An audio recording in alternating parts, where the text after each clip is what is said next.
Hi everyone, welcome and welcome back to my channel. তো আমি জানি আমি অনেক লেটে ব্লগগুলো পোস্ট করছি।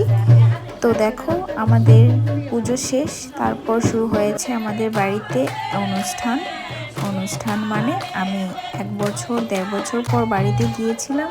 সেই জন্য আমার বাড়িতে ছোটো মোটো একটা অনুষ্ঠান ছিল, মানে গেট টুগেদার পার্টি ছিল।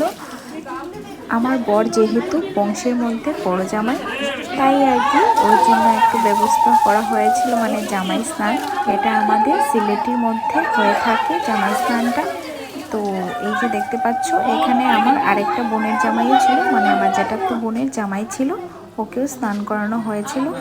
তো এই জন্যই আর কি একটা পার্টি হচ্ছিল, মানে জামাই স্নান হবে, তারপর খাওয়া দাওয়া, ধামাল তো হবেই, কেননা আমাদের সিলেটিদের একটা অন্যতম ঐতিহ্য এটা ধামাইলটা।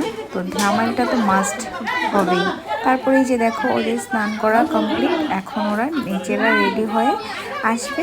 তো এত বেশি বড় ছিল না পার্টিটা, কিন্তু বেশ ভালোই মজা করেছিলাম আমরা। এই যে দেখো, জামাইকে গিফট দেওয়া হচ্ছে, এটা আমার একজন জেঠু।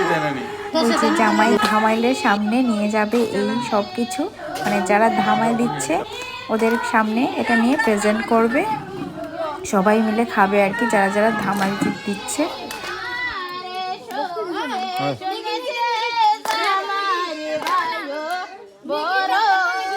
এনার্জি আছে তোমার, শেষ হয়ে যাবে আমার কোমরে বেদনা ধরি।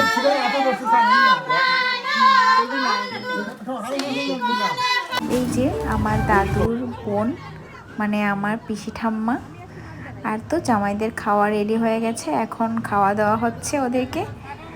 তো দেখো কি কি আছে খাওয়ার মেনুতে ছিল 5 রকমের ভাজা, আরও অনেক কিছু, 5 রকম না, আরও অনেক কিছু ভাজা বড়া ছিল।